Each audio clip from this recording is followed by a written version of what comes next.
First of all, Mr. President Zelensky, you look fabulous in that suit. I said the same thing. Yeah, you look good. I said the same thing. Yeah. Isn't that nice? That's the one that attacked you last time. See, now he's. I remember that. You look wonderful. No, my first question for you, President But you Zelensky. are in the same suit. You see, I changed. You are not. Maybe you're.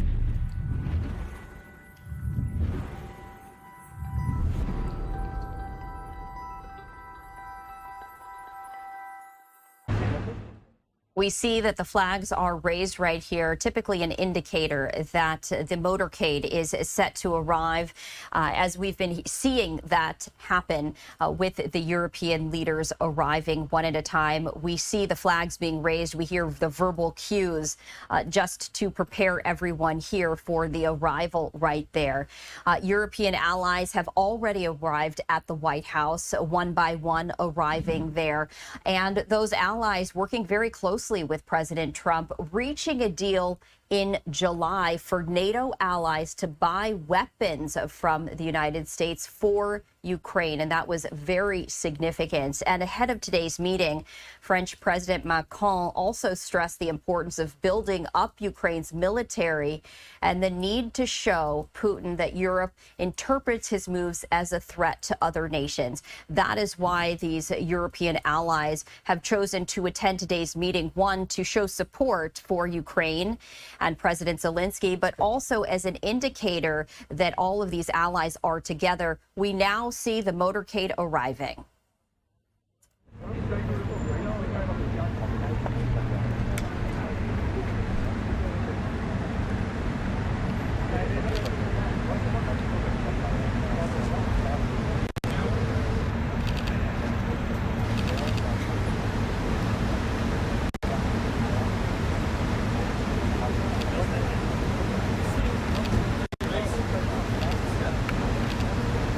President Trump, sir, your message to the people of Ukraine as world leaders gather here today.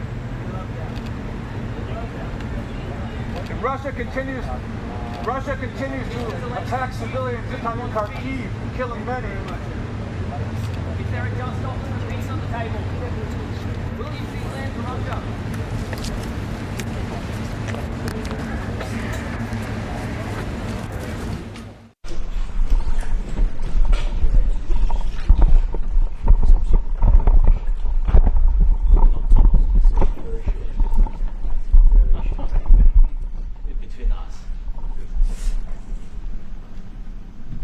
Well, thank you very much. It's an honor to have the president of Ukraine with us. We've had a lot of good discussions, a lot of good talks, and I think progress is being made, very, very substantial progress in many ways. We had a good meeting, as you know, just a short while ago with the president of Russia, and I think there's a possibility that something could come out of it, and today's meeting is very important. We have, I guess, the seven very powerful leaders from Europe, and we're going to be meeting with them right after this meeting. And thank you very much for being here. Thank you so much, Mr. President. If I can, first of all, thank you for invitation, and thank you very much for your efforts, personal efforts to stop killings and stop this war. Thank you. And using this opportunity, many thanks to your wife, First Lady of the United States. She sent a letter to Putin about our children, abducted children, and my wife, she, First Lady of Ukraine, she gave the letter. It's not to you, to your wife. Oh, I want it. Yeah. So we're saying this sensitive topic, yes, please. And thanks to our partners, and that you supported this format, that after our meeting we can have leaders who are around us, UK and France, Germany, Italy, Finland, EU, NATO, I mean all partners around Ukraine supporting us. Thanks them, and thank you very much for invitation. Thank you very much for being here. President Trump. Do you think it's fair? Yes, Peter, go ahead. Thank you, President Trump. So, President Zelensky, you say in a post on X today, Russia must end this war, which it itself started. President Trump, you say President Zelensky of Ukraine can end the war with Russia almost immediately if he wants to. Which is it? Yeah, I think that's true. I think they'll We're going to have a meeting. I think if everything works out well today, we'll have a trilat. And I think there will be a reasonable chance of ending the war when we do that. And is this the end of the road for American support for Ukraine? Is today's meeting deal or no deal? I can never say that. It's never the end of the road. People are being killed, and we want to stop that. So I would not say it's the end of the road. No, I think we have a good chance of doing it. It's been almost 4 years now that a lot of people were killed last week. A lot of people last week. I mean, millions of people killed, but a lot of people last week for whatever reason. A big number, a lot of soldiers, on both sides. And I know the president, I know myself, and I believe Vladimir Putin wants to see it ended. And as you met with Putin on Friday, today you've got President Zelensky here. As you listen to Russia and Ukraine, which side has the better cards? Right Well, I don't want to say that. I'm just here to be. Look, this isn't my war. This is Joe Biden's war. He's the one that had a lot to do with this happening, and we want to get it ended.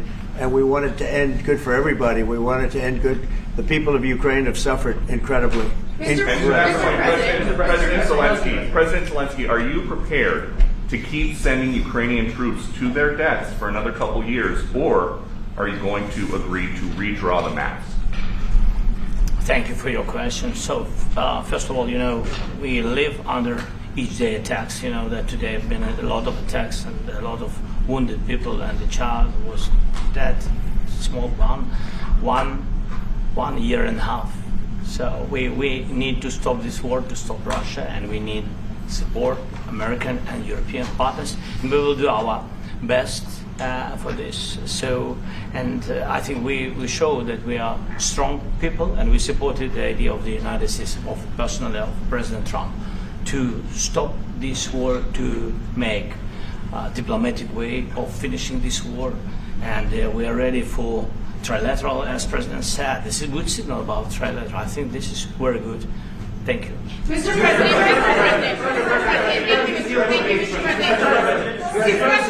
if the peace deal will be achieved, are you going to be willing to send American peacekeepers to Ukraine? Well, we're going to work with Ukraine. We're going to work with everybody, and we're going to make sure that if there's peace, the peace is going to stay long term. This is very long term. We're not talking about a 2-year peace and then we end up in this mess again. We're going to make sure that everything's good. We'll work with Russia. We're going to work with Ukraine, and we're going to make sure it works. And I think if we can get to peace, it's going to work. I have no doubt about it. Your team has talked about security guarantees. Could that involve U.S. troops? Would you rule that out in the future?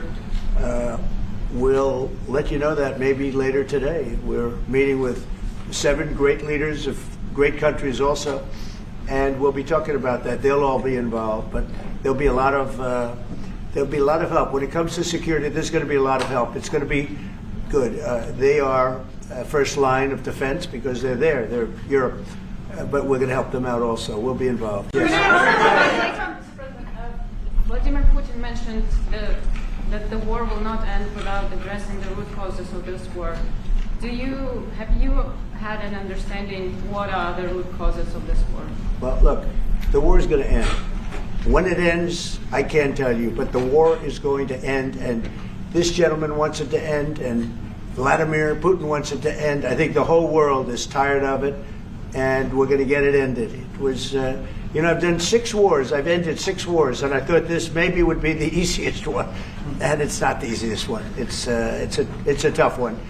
A lot of reasons for it, and they'll be talking about it for a long time. But they'll be talking about the others. Look, India, Pakistan. We're talking about the big places. When you look at, you just take a look at some of these wars. You go to Africa and take a look at that. Rwanda and the Congo, Republic of the Congo. That's been going on for 31 years.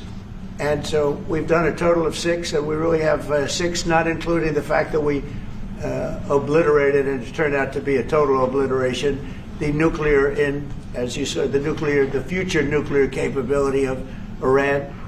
And this one, I think we're going to get solved also. I feel confident we're going to get it solved. Like guarantees or like special envoy put forward. Thank you, Mr. President. Can you tell us about your conversations with European leaders and what they need to see to support an end to the war? Yeah, well, we're going to be meeting with a great representative group and 7 very powerful, very big countries and great people, all friends of mine and friends of yours.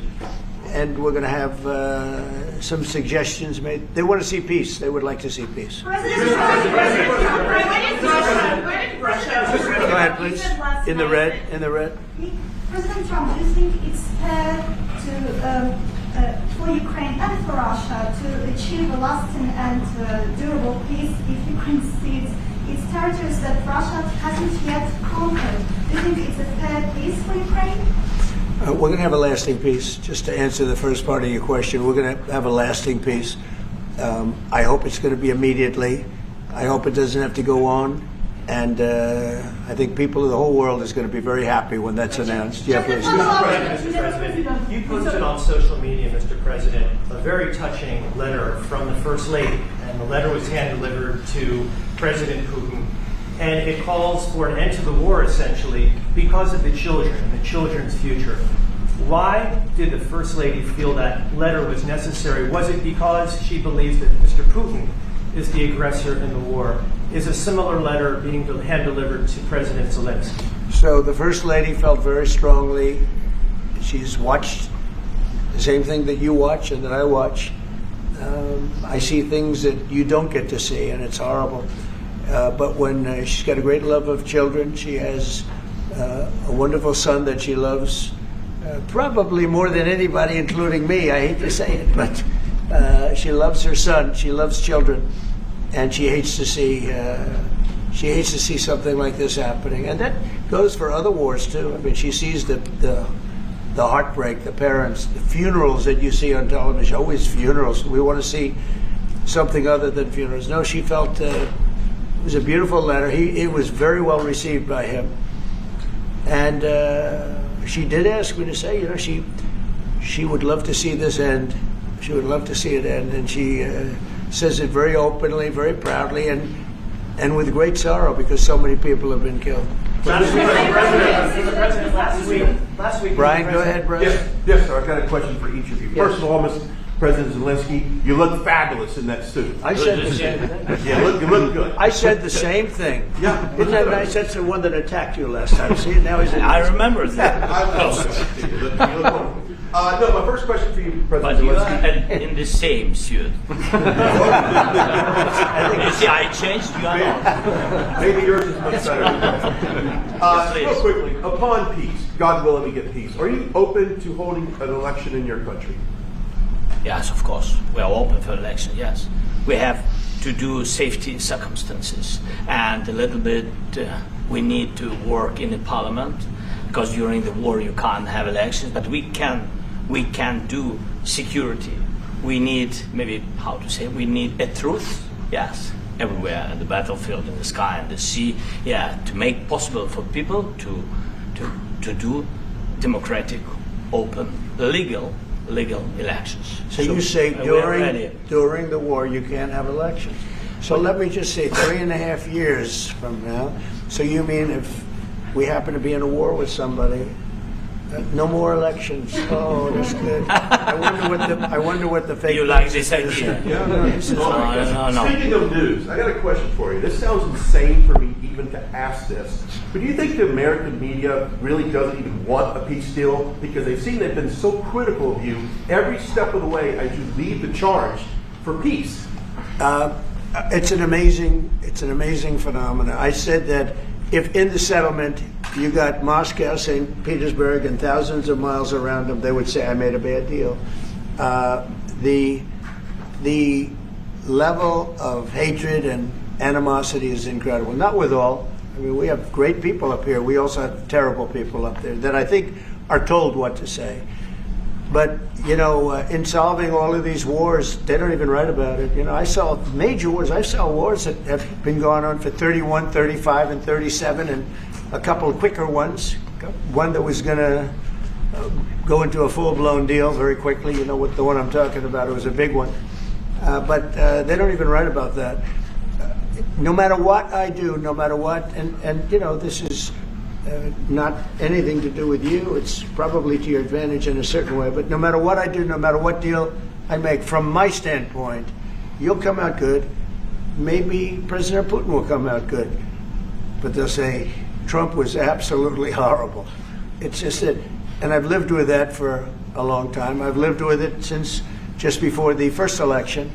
I used to get great publicity. Now I get the worst publicity anyone's ever gotten in office, but I won in a landslide, so that people understand. They're the only ones that count, ultimately. But I've also had great reporters. I've had journalists that are very good. But it's very sad when you do the right thing. As an example, they said, because of the fact that Vladimir Putin came to American soil, this was a tremendous defeat for Donald Trump. No, it was really wonderful that he did it. It was a hard thing for him to do, to be honest with you. It was the opposite of what they said, but they said it. Now, if he didn't come, they'd say that was also bad for Trump. You know, there's no way. And there's just a great dishonesty of the press, and I think that's why it's lost its credibility. You know, its credibility is at an all-time low. We have a thing going on right now in D.C. We went from the most unsafe place anywhere to a place that now friends are calling me up, Democrats are calling me up, and they're saying, sir, I want to thank you. My wife and I went out to dinner last night for the first time in 4 years, and Washington, D.C. is safe, and you did that in 4 days. I'll tell you, it's safe. I had another friend of mine, he has a son who's a great golfer, he's on tour, and he came in fourth yesterday in the big tournament where Scotty Scheffler made the great shot, and he said his son is going to dinner in Washington, D.C. tonight. I said, would you have allowed that to happen a year ago? He said, no way, no way. He said, what you've done is incredible. And I think the people realize it. But the press says, he's a dictator, he's trying to take over. No, all I want is security for our people. But people that haven't gone out to dinner in Washington, D.C. in 2 years are going out to dinner. And the restaurants the last 2 days were busier than they've been in a long time. Thank you. I walked around yesterday with MTG. If you can walk around with DC with MTG and not be attacked, the city is safe. Yes. Right. Thank you, Mr. President. Last week you warned of what you called severe consequences if a 30-day ceasefire or any type of ceasefire were not agreed to by Russia. Will there be severe consequences? Does that change because of I don't think you need a ceasefire. You know, if you look at the 6 deals that I settled this year, they were all at war. I didn't do any ceasefires. And I know that it might be good to have, but I can also understand strategically why, well, you know, one country or the other wouldn't want it. You have a ceasefire and they rebuild and rebuild and rebuild, and, you know, maybe they don't want that. But if you look at the 6 deals that we made peace and you know, long-term, long-running wars, I didn't do any ceasefires. Would I like the concept. You know, I like the concept of a ceasefire for one reason, because you'd stop killing people immediately, as opposed to in 2 weeks or 1 week or whatever it takes. But we can work a deal where we're working on a peace deal while they're fighting. They have to fight. I wish they could stop. I'd like them to stop. But strategically, that could be a disadvantage for one side or the other. But all of these deals I made without even the mention of the words ceasefire. Can you explain the decision to offer Ukraine Article 5-like security guarantees, but stop short of pushing for their full membership? Yeah, well, we haven't done anything on that yet. If you look back and you go back long before President Putin, it was always a statement that they would never allow Ukraine into NATO. So that was a statement that was made, but we haven't discussed any of that yet. We're going to be discussing it today, but we will give them very good protection, very good security. That's part of it. And the people that are waiting for us, they are, I think they're very like-minded. They want to help out also. Thank you, President Trump. The United States has already given hundreds of billions of dollars to this war effort in Ukraine. Biden. At best, it is a stalemate, and the killing continues. So, President Trump, how much more is the United States willing to give Ukraine? And President Zelensky, how much more do you want? Well, I'll start off just by saying we're not giving anything now. We're selling weapons. This is something before I guess the number is well over $300 billion. That was under Joe Biden, a corrupt politician, not a smart man, never was. By the way, go back 40 years, he was not a smart man 40 years ago either, but now he's in particular bad. This was done by a corrupt administration that shouldn't have been in, and frankly, if the right results of the election were given, if I were president, this war would have never taken place, and he would have been very happy because he would have liked to have seen. I mean, they went through hell. He went through hell. This war would have never happened, and the people that were killed, a couple of million people, a lot of people with soldiers and everything else, and the people that have been displaced and forced into other areas and other countries because of what's happened, none of that would have happened. And I'm just saying that he was a horrible president, whether it was the borders or this. He was just a horrible, corrupt president. Mr. President, Do you want to answer? I can. Thank you so much. So first of all, we have possibility now to buy weapon from the United States. We are thankful for this program and this opportunity. We are thankful for Europe. They pay for this. And through NATO program for Tumble Pearl and etc. We have some programs where we can have some money to finance this. And this is a part, I think, it's not a part for the war and to defend us. It also will be a part for security guarantees, to strengthen our army, to rearm Ukrainian army. This is very, very important. And it depends how much money we need to rearm. For example, the question of air defense, we spoke about it with President Trump, and I'm happy that we have now bilateral decisions and we work on it with production, American production. Nobody in Europe has so many air defense like Patriots, for example. We need it very much, and this is also about defending. And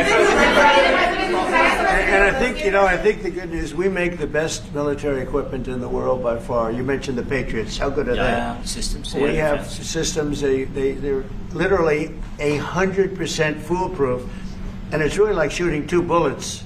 Two bullets hitting each other in the air in a space like this. The chances, 100%. It's 99 to 100%. So we sell the equipment to NATO. And NATO does what, I don't know what the arrangement is that you have with, but I know that they want you to have the equipment. And we're getting the best equipment in the world, but they pay us for the equipment. Under Biden, it was just crazy what was going on. I believe the number is over 300. I think it could be $350 billion worth of equipment and money and everything else.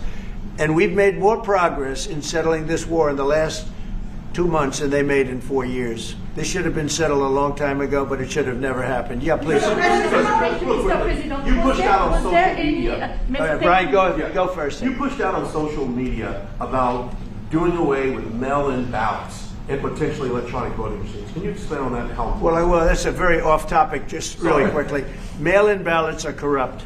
Mail-in ballots, you can never have a real democracy with mail-in ballots.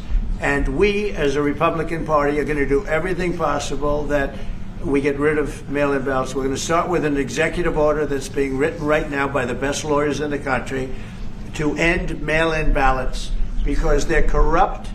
And you know that we're the only country in the world, I believe, I may be wrong, but just about the only country in the world that uses them because of what's happened. Massive fraud all over the place. The other thing we want change are the machines. For all of the money they spend, it's approximately 10 times more expensive than paper ballots. And paper ballots are very sophisticated with the watermark paper and everything else. We would get secure elections. We'd get much faster results. The machines, they say we're going to have the results in 2 weeks. With paper ballots, you have the results that night. Most people, many countries use paper ballots. It's the most secure form. So between paper ballots, very, very important, paper ballots, and I think maybe even more important, the mail-in voting. We're going to end mail-in voting. It's a fraud. If you have mail-in vote, even Jimmy Carter with this commission, they set it up. He said the one thing about mail-in voting, you will never have an honest election if you have mail-in. And it's time that the Republicans get tough and stop it because the Democrats want it. It's the only way they can get elected. because with men and women's sports and with transgender for everybody and open borders and all of the horrible things, and now the new thing is they love crime. They're fighting me on the fact that I've made Washington, D.C. safe. We're not going to get mugged, beaten up, or killed like all the people you've been watching get so badly hurt. I'm glad, I hate to take your time in this, but I'm glad you asked me that question. Sorry. We're going to stop mail-in ballots because it's corrupt. You know, when you go to a voting booth and you do it the right way and you go to a state that runs it properly, you go in, they even ask me. They asked me for my license plate, for identify. I said, I don't know if I have it. He said, sir, you have to have it. I was very impressed, actually. But it's very hard to cheat with mail-in voting. As you know what happens in California, it's so corrupt, where some people get 5, 6, 7 ballots delivered to them. Now, we got to stop mail-in voting, and the Republicans have to lead the charge. The Democrats want it because they have horrible policy. If you have mail-in voting, you're not going to have many Democrats get elected. That's bigger than anything having to do with redistricting, believe me. And the Republicans have to get smart. We're not going to have a country. I said for a long time at rallies, you need borders and you need free and fair elections. Those two things. Otherwise, you don't have. We have strong borders now. In 90 days, Mr. President, we didn't have 0 in 3 months. Not one person came in illegally into our country. In fact, even I find that hard to believe, but it's run by a little bit of a liberal group that put out the numbers, so I guess it's, but 0, 0, and 0. You go back a year ago, 2 years ago, 3 millions of people poured into our country. It was terrible. Thank you very much. What guarantees do you need from President Trump to be able to make a deal? Is it American troops, intelligence, equipment? What is it? Everything. And really, it includes two parts. First, strong Ukrainian army. That's what I began to discuss with your colleagues. And it's a lot about weapon and then people and training missions and intelligence. And second, we will discuss with our partners. It depends on the big countries, on the United States, on a lot of our friends. And Mr. President, are you willing to commit American troops to that NATO-like protection in order to get President Zelensky to a deal today? Well, I don't know if you define it that way, but NATO-like, I mean, we have people waiting in another room right now. They're all here from Europe, biggest people in Europe, and they want to give protection. They feel very strongly about it, and we'll help them out with that. I think it's very important. I think it's very important to get the deal done. You've been involved with the peacekeeping in Ukraine since your first day in the administration. What would you say to the Ukrainian people right now who are suffering under the Russian attacks and hoping that the American people will stand with them? Well, I know Ukrainian people. I've known many over the years. They're great people. They're smart. They're energetic. They love their country. I mean, they love their country, and we want to get this war ended. That's all I can do. I love the Ukrainian people, but I love all people. I love the Russian people. I love them all. I want to get the war stopped. Very important. Was there any aspect of your discussion with Vladimir Putin that left you disappointed? Look, we just spoke to, I was just telling the president, I just spoke to President Putin indirectly, and we're going to have a phone call right after these meetings today. And we may or may not have a trilat. If we don't have a trilat, then the fighting continues.